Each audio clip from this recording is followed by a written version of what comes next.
Bom, nosso quadro Saúde em Dia hoje fala de um assunto que incomoda muita gente: a sinusite e a rinite. Especialmente na nossa região, nesse período do ano, o aquecimento da temperatura, o aumento dessa temperatura, todo mundo espirrando com aquela coceirinha no nariz. E essas crises incomodam, deixam um mal-estar, diminuem a qualidade de vida e atinge adultos, crianças, idosos, sempre traz muitas consequências para o bem-estar na nossa saúde. E é por isso que eu estou recebendo aqui o Dr. Ardi, ele que é otorrino, para conversar com a gente sobre o assunto, exatamente para a gente entender o que pode ser feito a respeito desse comportamento do nosso corpo dentro desse ambiente de uma temperatura mais alta, para que ele funcione muito melhor. Doutor, muito bom dia, bem-vindo ao programa Revista. Bom dia. Obrigado pelo convite.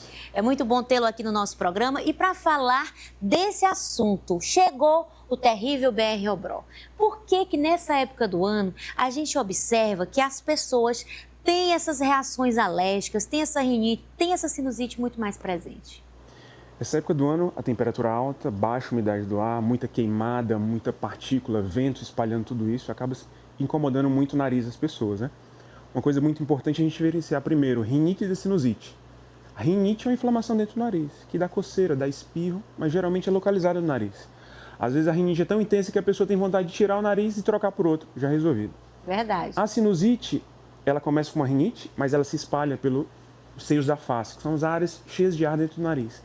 Então, além da coriza, além do espirro, além do atim, tem pressão no rosto, tem secreção, geralmente é um pouco mais grossa, mais espessada. Então a pessoa fica com aquele peso no rosto, parece uma dor de cabeça. Quem tem enxaqueca começa a desencadear a enxaqueca também. Então a sinusite é um pouquinho mais espalhada.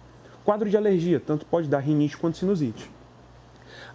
As partículas que ficam em suspensão por conta da baixa temperatura, dos ventos, da baixa umidade, da elevada temperatura, baixa umidade, se disseminam muito mais facilmente e acabam irritando o nariz.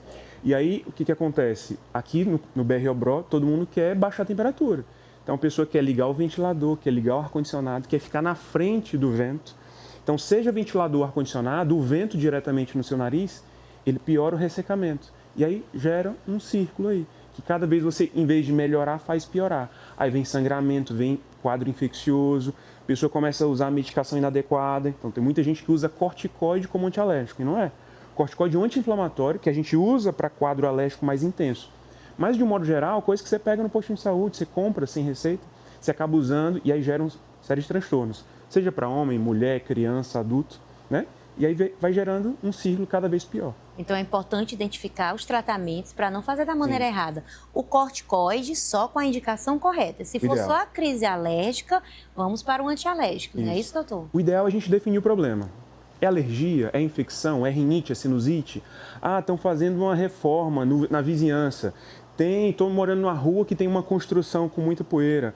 Eu tenho um histórico de alergia, já fiz o teste alérgico, eu já sei quais são as causas da minha alergia, então a gente tem que fazer um tratamento específico. Então, no dia a dia é muito comum, quem tem quadro alérgico, a ácaro, que ele se reproduz muito em tecido, sofá, travesseiro, o colchão, isso vira um ninho de ácaro. E aí a pessoa acaba deixando um pouco de lado, usa o travesseiro, o colchão durante muito tempo, não troca uma vez na semana, às vezes, ou troca menos. O quarto que a pessoa dorme várias horas ao longo da noite é fechado, não tem ventilação adequada. Então tudo isso fica gerando mais problema e a pessoa com aquele sintoma chato, que na maioria das vezes não é tão intenso. A pessoa continua estudando, continua trabalhando, faz suas atividades no dia a dia, mas aquela chatice. Aí vai gerando uma bola de neve, vai crescendo até uma hora que gera um problema maior. Um quadro infeccioso que tem que entrar com antibiótico, que te dá febre, que te dá dor, que aí você tem que faltar no trabalho, a criança tem que faltar na escola, aí o pai que não tem com quem deixa na creche, vai ter mais um problema. Sangramento, que nessa época é muito comum também por conta do ressecamento. Recém-nascido, criança de colo, adulto, é muito comum sangramento. Quem que vai trabalhar com o nariz sangrando, né? O pai que viu uma criança. Eu sou pai de 3 crianças. Se eu ver meu filho sangrando no nariz, eu já fico, né, assustado. Claro que eu sou otorrino, eu sei como conduzir, mas quem não é, né? Então, tudo isso é um transtorno que a gente consegue evitar com coisas simples no dia a dia. Então, você falou dessas medidas do dia a dia que a gente pode tomar para garantir que a nossa casa fique, de repente, mais agradável para o nosso sistema respiratório. Sim. E dentro desse, porque ninguém suporta o calor, então a gente vai ter que ligar o ventilador. Existe alguma outra medida? Por exemplo, na minha casa a gente tem o hábito de molhar uma toalha e deixar no ambiente, uma bacia com água. Essas medidas mais paliativas, elas realmente funcionam ou é mito? Algumas coisas a gente consegue fazer. Então, essa questão da umidade é interessante. Uma bacia, uma toalha, só que você precisa tomar cuidado. Por exemplo, criança pequena, aconteceu o caso de afogamento de criança com bacia. Então, você tem que ser uma coisa bem rasa, não pode ter criança, não pode ter animal que possa, né, sofrer com isso. Ah, eu vou pegar uma toalha molhada e colocar na cadeira. Se a cadeira for de madeira, vai absorver e vai gerar um excesso de umidade que gera fungo num quarto fechado, vai ser pior. Então, você tem que tomar cuidado com isso. Ah, tá, eu vou pegar uma toalha molhada e colocar numa superfície ali que não vai acumular e não vai gerar um excesso de umidade depois, né? O efeito contrário. Tudo bem. Aqueles umidificadores. Sim. É uma boa. Só que depende do tamanho, né, do espaço e da potência do seu umidificador. Outra coisa, o umidificador, o aparelhinho, quando você tira o reservatório, ele tem várias reentrâncias. O que a pessoa faz? Liga, deixa lá, usa à noite, desliga e fica resto de água. O que acontece? É 24 horas com água ali acumulada. Aí ele vai combater a baixa umidade, mas vai gerar uma umidade excessiva, gera fungo. Esse fungo no ar vai gerar mais rinite, vai gerar mais sinusite. Então, eu comprei um umidificador, tá lá do meu lado na cabeceira, beleza, você usou. Desligou, tira a água para não ficar acumulada e toma cuidado para higienizar a região, porque às vezes vai acumulando fungo ali. Isso é importante. Ventilador e ar-condicionado, não tem como a gente ficar sem, é muito quente, é muito seco. Se você puder optar pelo ar-condicionado, ótimo. Porque o ar-condicionado, você controla a temperatura, fica uma temperatura agradável, que não vai ficar muito frio, você não vai ficar suando também se jogar a temperatura para cima, e você consegue controlar a velocidade. O ventilador não. Você vai ter que ligar o ventilador, vai ter que jogar o ventilador para si, vai ter que aumentar a velocidade. Então, aquele turbilhonamento do ar já é quente, vai ressecar mais ainda. Partículas do ar, de sujeira, de impurezas, de fumaça, vai piorar. Então, se você puder optar, o ar-condicionado é melhor, desde que você controle a temperatura. Qual a temperatura ideal? É aquela temperatura que você está agradável, que você não precisa de um edredom, de um lençol pesado para se embrulhar. Porque, eu gosto do edredom. Aí você coloca lá 17, 18, que é temperatura mais baixa. O teu corpo fica agasalhado, mas o nariz não. Então, daí o nariz vai começar a respirar um ar que é irritado, porque o ar-condicionado, para esfriar o ar, ele tira umidade. Então, imagina, o ar já está com baixa umidade. Ele vai tirar mais para baixar a temperatura. É pior. Então, temperatura de 24, 25, dependendo do tamanho do espaço, dependendo da potência do ar-condicionado, que você fica ali agradável, que você não precisa de muita roupa, muito agasalho para controlar o frio. Tem outra questão também que é muito comum as pessoas comentarem, que é a respeito desse choque térmico, de você estar em um ambiente refrigerado aqui no ar-condicionado e sair lá fora e tá aquele fogo terrível do BR-Obró. Isso realmente pode trazer esse choque de temperatura, trazer problemas respiratórios? Pode sim. Por isso que é interessante. A gente sempre fala, eu tenho até uma briga em casa, porque todo mundo quer baixar a temperatura, quer colocar lá embaixo. Não, eu tô com frio. Criança em escola. Às vezes eu tô andando na rua, vou deixar filhos na escola, tem criança atravessando a rua com agasalho.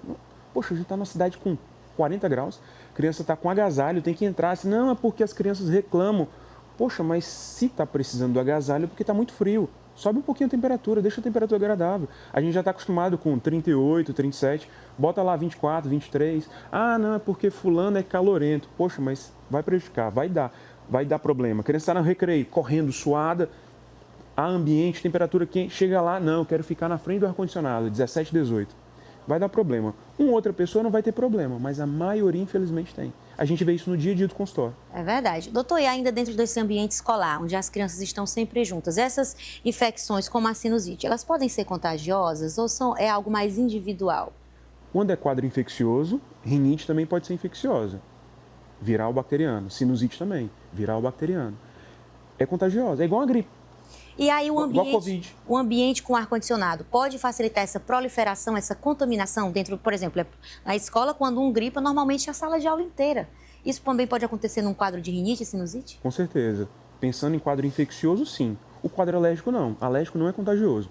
Mas infeccioso, viral, que as pessoas conhecem como viroses, infecções bacterianas, sim. É como a gripe, é como a Covid, é gotícula de saliva, é um beijo, é um copo, é uma tossida ou espirrada, né? Você em ambiente. Ah, não, eu coloquei a mão na frente para tossir e espirrar, mas aí você não lavou as mãos. Então, tudo que você está tocando, você está contaminando. Então, realmente... Você E outras, as crianças, enfim, outras pessoas tocam, ali já há uma contaminação. Criança, né? Qual é a criança que tem o hábito ali de estar o tempo todo lavando as mãos? É difícil. Por mais que você oriente, ela acaba esquecendo. Então, criança pequena, coloca o dedo no nariz, escorre, espirra na cara do outro coleguinha, troca, vai lá na hora do lanche, troca o copinho de água, o talher. Não tem como.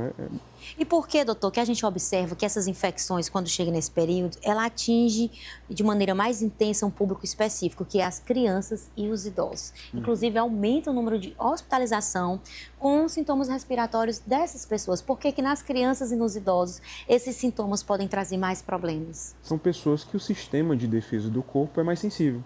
A criança está cada vez mais se desenvolvendo, ela está amadurecendo. Então, o sistema imunológico, com o passar do tempo, ele está evoluindo. O que a gente vê no dia a dia, em teoria, é que até 5, 6, estourando 7 anos, está nesse desenvolvimento. Então, até lá é comum a criança ter muita virose, ter muita infecção. Claro que a gente tem que ficar de alerta, porque alguns momentos extrapola, né? Tudo em excesso é prejudicial. Então, às vezes, ela tem infecções mais do que o esperado, que pode ser mais prejudicial. A gente tem que tomar alguma medida mais efetiva. E os idosos também. Os idosos estão mais suscetíveis a quadros de qualquer tipo de infecção.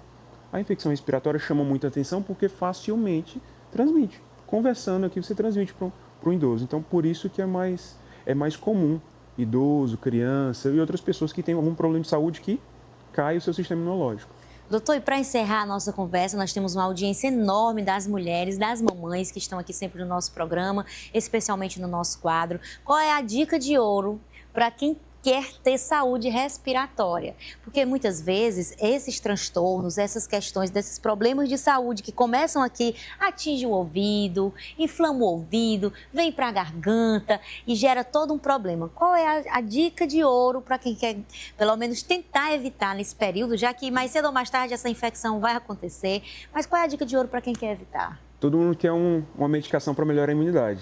Minha imunidade está baixa, eu quero uma coisa para minha imunidade.